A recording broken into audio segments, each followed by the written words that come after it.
Greetings, fellow Slayers. Well, it's time to take a look at the final episode of Buffy the Vampire Slayer Season 5, The Gift.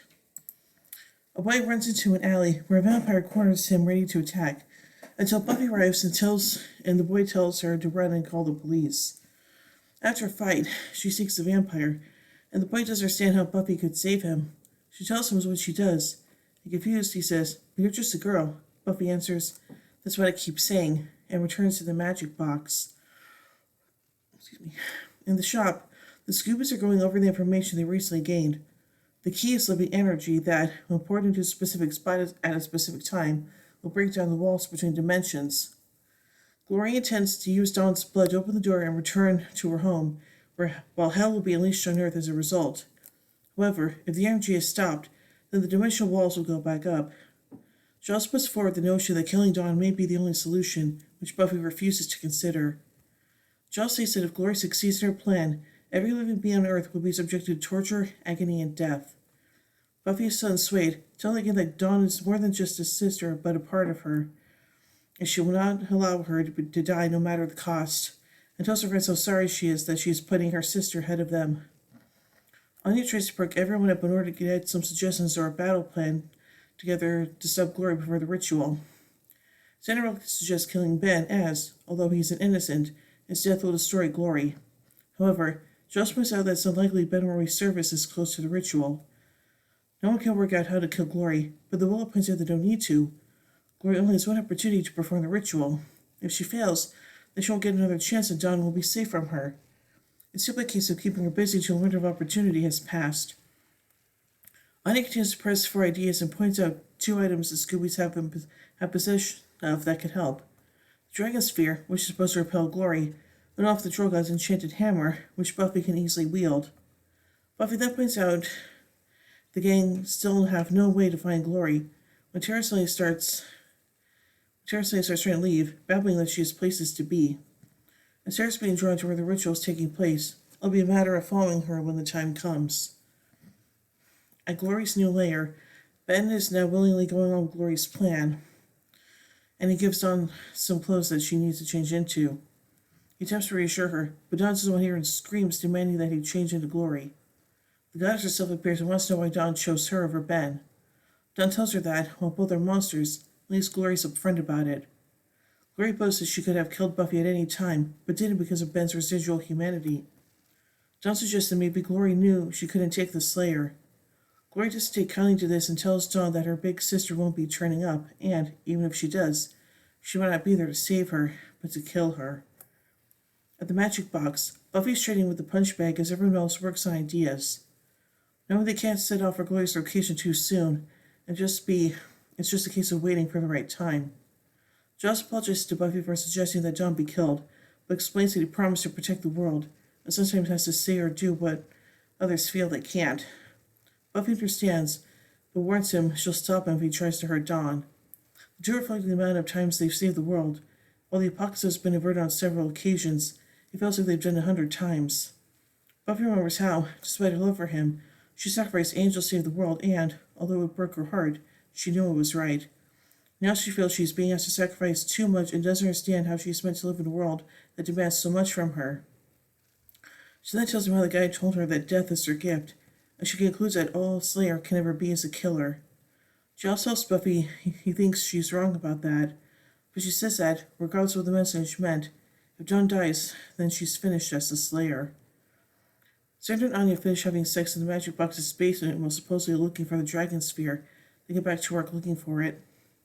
Xander finds the Buffy bot that Spike had built, and Anya screams at the sight of a stuffed bunny, telling Xander is an omen about the end of the world. Anya also knows that normally she would head for the hills during an apocalypse, but her love for Xander is preventing her. As she talks about her conflicted feelings, Xander proposes to her. Anya's initially angry, thinking that he's only proposing to look brave, because the world's going to end and he won't have to go through with it. Xander assures her that he doesn't think the world is going to end and wants to spend the rest of his time on it with her. Anya tells him she'll accept only after the world doesn't end. Upstairs, Buffy asks Willow if she can use magic against Glory, given that the time any of them have heard Glory was when Willow attacked her. Willow said the spell she used only worked for a couple of minutes, and that Glory is likely prepared for that. She tells Buffy she thinks she can reverse the brain suck that Glory inflicted on Tara. Not only would this restore Tara's sanity, but also weaken Glory. Xander and Anya return with the Dragon Sphere, as well as a couple of other ideas for slowing Glory down. It's time for Dawn to take her place for the ritual, and Glory instructs two of her minions to take her. Dawn struggles against them and then sees what Glory's army of crazed people have been building, a huge tower on top of which Dawn will be placed to be bled. Buffy heads back to her house to collect a few weapons with Spike in tow. For this, she invites him back into her house. Buffy asks Spike to protect Dawn, to which he promises. He tells Buffy he knows she'll never love him, but appreciates her for treating him like a man. Sundown approaches, and the gang know that it's the right time to leave and let Tara out. She leads him directly to the tower. However, Glory recognizes her and demands to know what she's doing there. Glory is ambushed by Willow, who reverses the brain sucking and returns Tara's sanity. Glory's left dazed and decides that she needs a brain to feed on. She then sees Buffy and orders her maids to guard the path up the tower. Glory's having trouble maintaining her composure and believe it is due to what Willow did, until Buffy reveals that Buffy was the Dragon Sphere and throws it to her. Glory catches it, causing her severe pain for a few seconds, but she manages to crush it with ease. However, Buffy uses time to run up and attack her, initially gaining the upper hand. Giles, Spike, and Anya attack the minions at the base of the tower, with hope of breaking through to rescue Dawn. Meanwhile, Willow approaches the waking Tara, and was not able to recognize her girlfriend. The two kiss and hug each other, overjoyed in their reunion. Glory has regained her senses and kicked Buffy hard enough for her head to fly off, revealing she was actually fighting the Buffy bot. Throughout Buffy, the seeks upon Glory and strikes her in the face with the enchanted hammer, which says hell goddess flying. Dawn calls out to Buffy, who forces her way past Glory's minions and attempts to climb the tower. Glory covers and gives chase, with the two having a running fight as they try to prevent the other from reaching the top. Buffy is eventually thrown off the tower, but manages to take Glory down with her, and the two fall to the ground, the hammer landing several feet away. Before Glory could take any action against Buffy, she's knocked off her feet by a wrecking ball operated by Xander.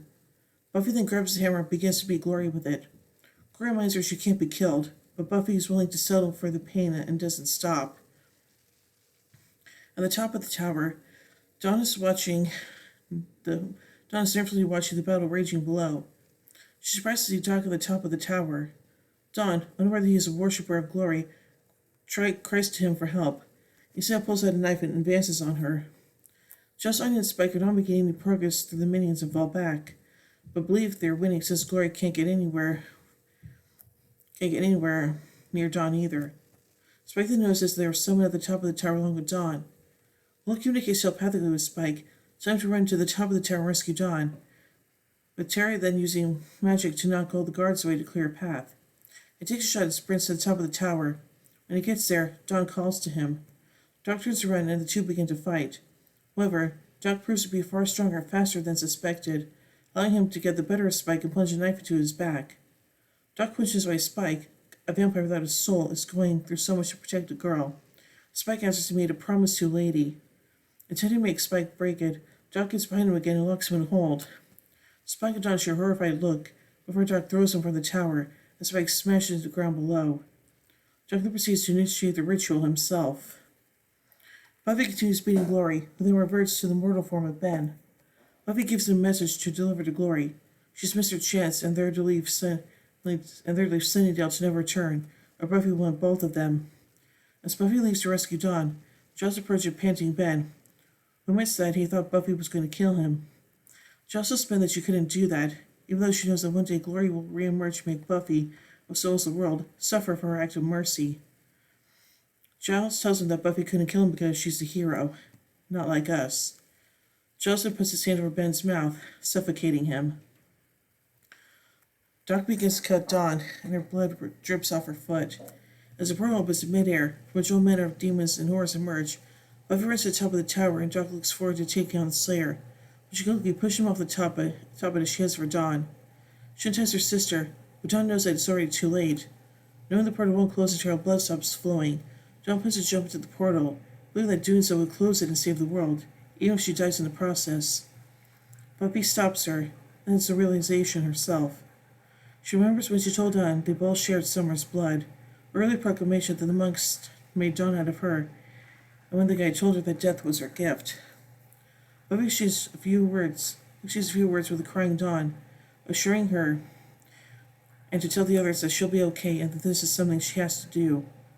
She runs to the Digit Tower and throws herself into the portal, enduring the supernatural energy for several seconds where it kills her, which causes the portal to close. Buffy's body lies at the bottom of the tower, where it is found by her friends. In a cemetery, a grave bears the epitaph, Buffy Ann Summers, 1981 to 2001, beloved sister, devoted friend. She saved the world. A lot. Oh boy. So now let's take a look at some continuity surrounding this episode. Buffy says it's been a long while since she met a vampire who didn't know her. Surely in Buffy vs. Dracula she's known throughout the world. Buffy answers she keeps saying she's just a girl. In the origin part 3, she affirmed she was like other girls. Anna recalls the dragon sphere from when Buffy first met Glory in No Place Like Home. Anna suggests Buffy uses Olaf's enchanted hammer to fight Glory. In Triangle, Willow said the troll got to another dimension, but his hammer was left behind. Spike initially warns Buffy about the difficulty wielding the enchanted hammer, as it was able to do in Blood Ties. Buffy met Sander P. who couldn't have figured out that smart chicks are so hot in 10th grade, a reference to the crush Willow had on Xander. Her feelings were unrequited until their secret affair in Homecoming. When Buffy asked Giles how many apocalypses had been through, he replies at least 6. Indeed, the averted apocalypse in Prophecy Girl, Becoming Part 2, The Zippo, Graduation Day Part 2, Doomed, and Primeval. Buffy mentions having sacrificed Angel to save the world, when she did in Becoming Part 2. Xander proposes to Anya.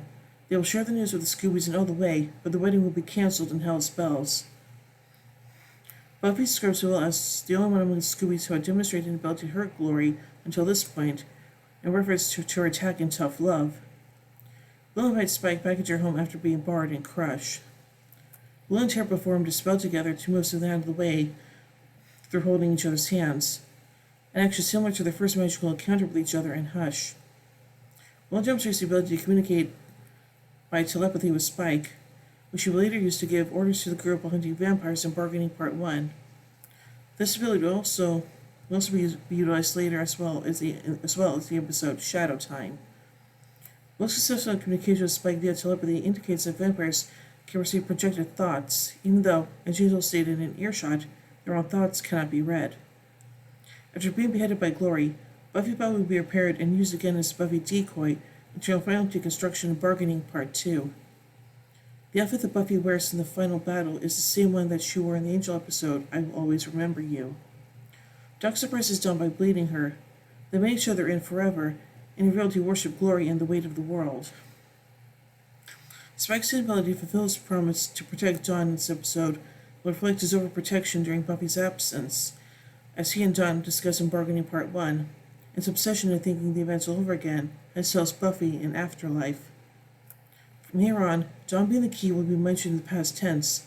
Dawn says in Bargaining Part 1, I'm not the key, or if I am, I don't open anything anymore. In Storyteller, Andrew says, Dawn used to be a key. I don't know what that really means. However, her identity as the key remains, as she will be again exploring in Pieces on the Ground, Part 5. Buffy has flashbacks of when she told she and Dawn shared Summer's blood and blood ties, and the guy's message to her in Intervention. Buffy's statement to Dawn, the hardest thing in this world is to live in it, as repeated by Dawn as an encouragement to her sister once more with feeling. Buffy says it has been foreshadowed in her dreams twice. In Graduation Day Part 2, Buffy told her, Little Miss Muffet counting down from 730, 2 seasons/years, 730 days before, and Restless, when a clock read 7:30 and Tara said it was completely wrong, since 1 whole year had passed. Buffy said in this episode appears not to cause the activation of a new Slayer. This could be attributed to the fact that her death in Prophecy Girl caused activation of Kendra, who then died and was replaced by Faith. Willow will go to Los Angeles that Angel, Cordelia, and Wesley know that Buffy is dead. In the Angel episode, there's no place like Fritzgrub. Anyway, let's take a look at some production notes from this episode. This is the 100th episode of the series. James Marster also appears in You're Welcome, the 100th episode of Angel. This episode also marks the final episode that Anthony Stewart Head is featured in the opening titles as, and Anthony Stewart Head as Giles, and is now replaced with Allison Hannigan taking over as Allison Hannigan as Willow for the remainder of the series. Anthony Stewart is henceforth classed as a special guest star. This episode was originally written to serve as the series finale, and several ideas that were used in the real finale were originally written for this episode. Originally, Sunnydale was supposed to be destroyed by the Hellmouth in this episode, but it was decided to save the idea for the series finale, Chosen. The actor Tom Quiche, here portraying the unidentified vampire, and also portrayed Broomfield in the Angel episode The Shroud of Ramon. Joss Whedon joked at the Nocturnal Convention 2001 that Anya was originally supposed to die in this episode. However, he had to keep her alive because Emma Caulfield kept moving as Sandra was carrying Anya. Joss would have later confessed to Buffy about killing Ben in the episode Lies My Parents Told Me. The scene was cut right before it aired. And now, finally, let's take a look at some pop culture references. As Giles and Spike leave to take on Glory, Spike says in response to Buffy, "Everyone knows their jobs," speech. Well, not exactly the same Christmassy speech. Yes, was it? This refers to Shakespeare's Henry V, in which the same Christmassy speech appears. Giles follows this with the most famous quote from the speech, "We few, we happy few." As Spike finishes the line with his own interpretation, "We band of buggard." The real quotation is, "We band of brothers." The group sees a tower. Zeg says, "Spodoinkle," a slang term first used in the student film directed by and starring the great South Park Trey Parker, Cannibal the Musical. So overall, as the final episode of Season 5, this is just really, really tragic. And yeah, but hey, this is definitely not the last we'll see of Buffy because, hey, she'll come back in next season. So, yeah, I guess. So, yeah. So overall, I give The Gift 5 vampire steaks out of 5. Well, anyway, tune in next year as we take a look at Buffy the Vampire Slayer Season 6, beginning with Bargaining Part 1. Well, thank you all for my look at Buffy the Vampire Slayer Season 5. And we tune in next year, as like I said, we'll take a look at Season 6. And next month is going to be Supernatural Summer 2025, in which we'll take a look at Supernatural Season 5. So be on the lookout for that. So until next year, here endeth the lesson.